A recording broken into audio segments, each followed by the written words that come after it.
Oi, gente!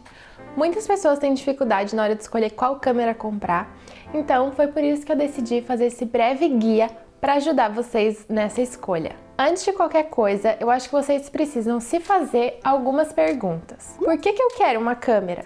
Eu entendo bastante de fotografia ou vou precisar estudar? Quanto que eu pretendo gastar para comprar minha câmera? Quanto eu pretendo usar a minha câmera? E eu realmente preciso de uma câmera? As câmeras podem ser divididas por tamanhos de sensor. Ele interfere em vários itens, mas eu vou listar para vocês alguns básicos e práticos para quem não entende muito desse assunto. Quanto maior o sensor, melhor a imagem e menos ruído. Eu estou generalizando um pouco, mas na maioria das vezes é assim que acontece. Ele interfere também na distância focal da sua lente.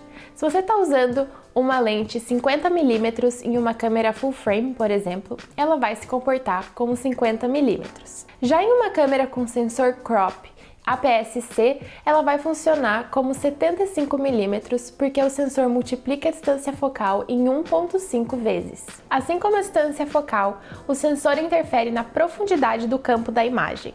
Isso, na verdade, quer dizer o quanto tua imagem vai estar focada ou desfocada. Se você ama fotos com fundo embaçado, você deve procurar comprar uma lente bem rápida, por exemplo, com uma abertura máxima de 1,4.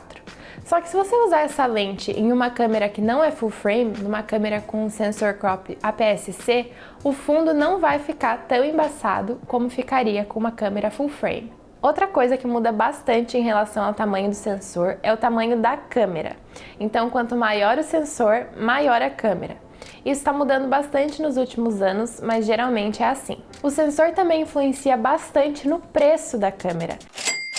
Na verdade, é uma das coisas que mais influenciam, porque o sensor de uma câmera é muito caro. Então, geralmente, quanto maior o sensor, mais cara vai ser a câmera. Falando sobre a lente, muita gente se preocupa mais em qual câmera comprar do que qual lente que vai usar. A lente interfere muito no resultado final das suas fotos, então às vezes a lente acaba sendo mais importante do que a câmera que você está usando. Por isso, a gente tem que pensar bem em qual lente usar antes mesmo de escolher a câmera. Muitas pessoas compram câmeras que podem trocar de lente, mas usam a lente que vem no kit, a lente que vem na câmera, para sempre.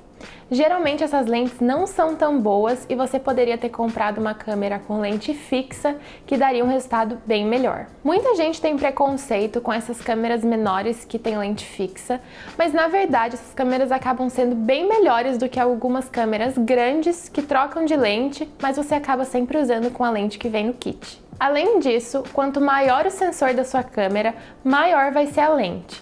Imagina se você tivesse o olho de 1 metro de tamanho.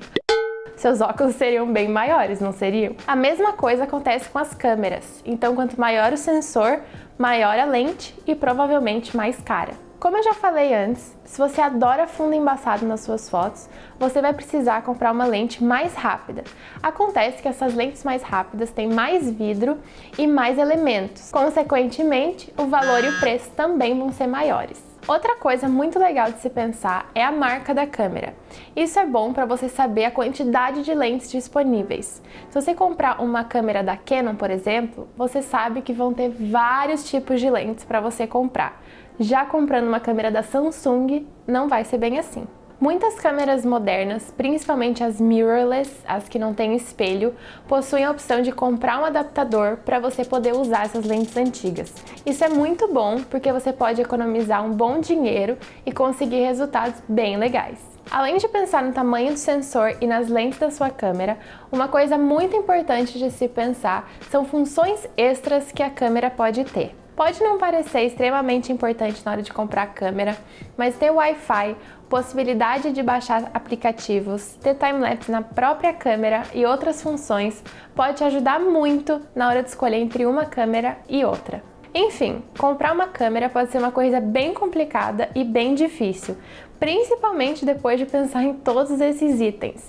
Mas então, quais câmeras eu recomendaria? Primeiro, se você acha que não vai usar muito a câmera, não tem muito tempo para aprender sobre fotografia ou não tem muito dinheiro para investir em algo incerto, fique com a câmera do seu celular.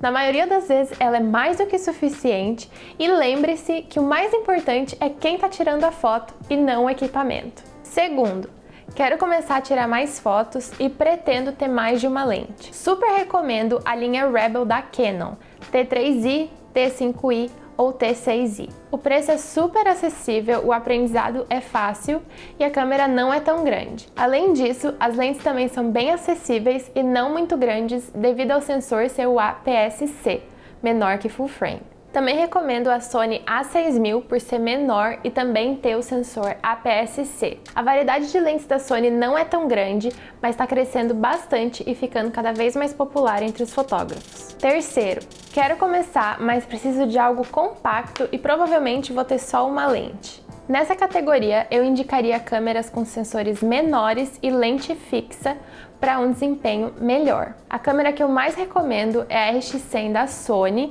o modelo mais novo é o RX100 Mark IV, mas qualquer versão dessa câmera vai tirar fotos incríveis, muitas vezes melhor do que as DSLRs usando a lente que vem no kit. Quarto e último item, eu adoro fundo embaçado, já entendo um pouco de fotografia e preciso de uma câmera que seja boa em pouca luz. Bom, você precisa de uma full frame. Provavelmente nesse ponto você já sabe qual câmera escolher, mas as minhas recomendações são linha alfa da Sony, A7R, A7S, A7 II, Canon 5D Mark III, Nikon D750 e a Canon 6D. Só para lembrar que câmera full frame não é necessariamente melhor do que as câmeras com sensor APS-C. Muitas vezes os profissionais optam por comprar uma câmera APS-C por ter melhor desempenho em algumas áreas. Claro que existem inúmeras outras marcas ou modelos que poderiam ser melhor para o seu uso, mas como eu queria fazer um vídeo um pouco mais curto, eu resumi de acordo com as coisas que eu já usei ou conheço alguém que usa. Bom, esse foi um breve guia para você que pensa em comprar uma câmera de fotografia. Se você tiver alguma dúvida, pode perguntar aqui nos comentários. Então não se esqueça de dar um like e se inscrever no meu canal. Beijo!